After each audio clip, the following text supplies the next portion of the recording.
Bonjour à tous, nous poursuivons avec la deuxième Mishnah, Mishnah Bet, du premier Pérec de Masechet Ta'anit.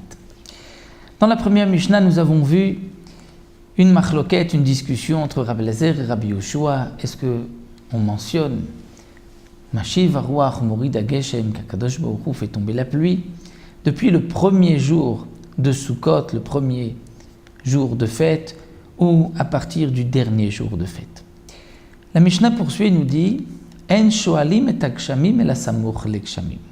C'est-à-dire, nous explique Barthénoura d'après une première explication, le début de cette Mishnah, c'est Rabbi Yoshua, qui a dit qu'on ne mentionne Mashiv Haruach qu'à la fin de Sukkot, puisque pendant Sukkot, on ne veut pas de pluie, puisque c'est un signe de malédiction, comme nous l'avons vu.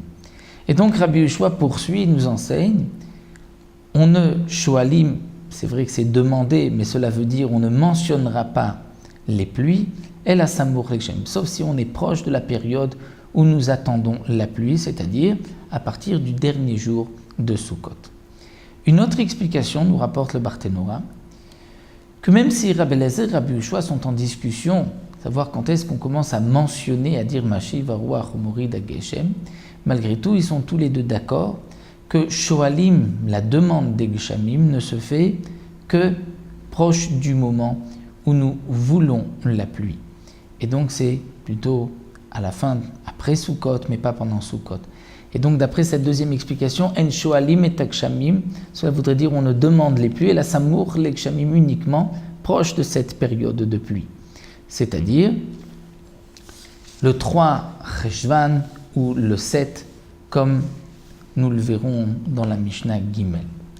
C'est-à-dire à la fin de Sukkot, Sukkot c'est le mois de Tishrei, ensuite rentre le mois de Cheshvan, c'est-à-dire du 3 ou du 7 Cheshvan, comme nous le verrons, et pour quelle raison, ceci sera expliqué dans la troisième Mishnah.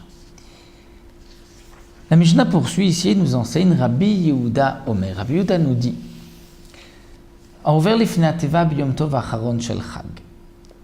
puisque Rabbi Yoshua nous a dit qu'on mentionnera Morid HaGeshem que le dernier jour de fête de Sukkot, c'est-à-dire à Shmini Atzeret. Donc Rabbi Yehuda, qui est du même avis, nous dit qu'Over Lifnateva, le ministre officiant du dernier jour de la fête de Sukkot, Aharon Maskir, c'est le dernier, c'est-à-dire celui qui prie Moussaf, qui dira Mashiv Haruach Morid HaGeshem, mais Arishon, le premier, ne mentionnera pas encore Mashiv Haruach Morid HaGeshem, il dira Morid Atal.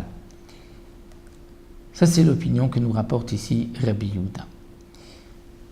De même, Beyom Tov Arishon Shel Pesach, on va s'arrêter de dire Morid HaGeshem le premier jour de la fête de Pesach. Là, on n'attendra pas le dernier jour de la fête, puisque dès le début de la fête de Pesach, c'est terminé l'hiver, dans le printemps, on n'a plus besoin de pluie.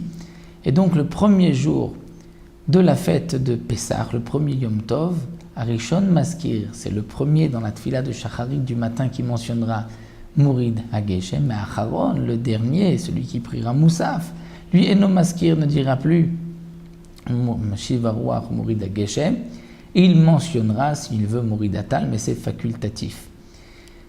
Donc pendant la période d'hiver, on doit mentionner Morid HaGeshem.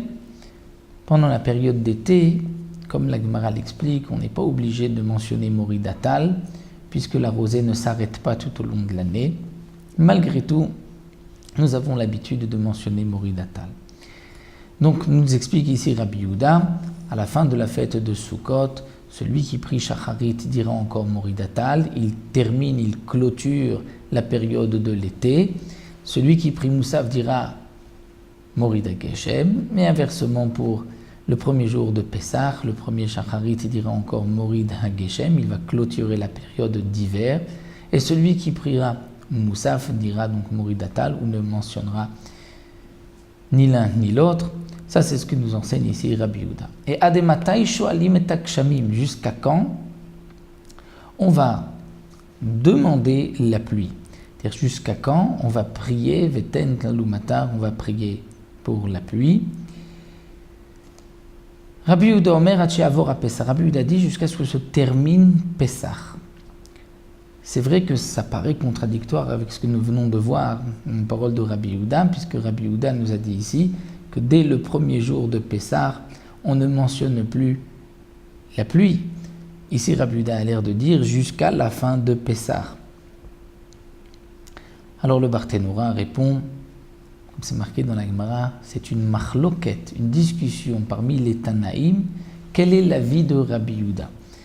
Donc un avis d'après Rabbi Yehuda, c'est que dès le début de la fête de Pessah, on ne mentionne plus la pluie, et un deuxième avis que jusqu'à la fin de Pessah.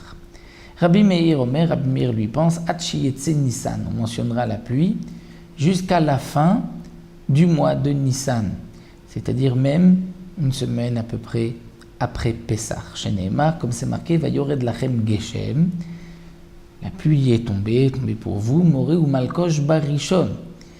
Malkosh, c'est la pluie Barishon, le premier mois de l'année, c'est-à-dire au mois de Nissan. Donc même le mois de Nissan, c'est un moment de pluie, et donc c'est pour cela qu'on priera pour la pluie, même jusqu'à la fin du mois de Pessah. Donc plusieurs avis ont été rapportés ici, comme l'on vu dans cette Mishnah, Rabbi Yehuda, et un autre Tana d'après Rabbi Yehuda, ainsi que Rabbi Meir. Est-ce que c'est jusqu'au début de la fête de Pessah, jusqu'à la fin de la fête de Pessah ou jusqu'à la fin du mois de Nissan? Voilà, nous nous arrêtons ici. On reprendra avec la troisième Mishnah, à partir de quand on mentionnera en hiver Morid Ageshem, qu'Akadosh Baruch Hu fait tomber la pluie.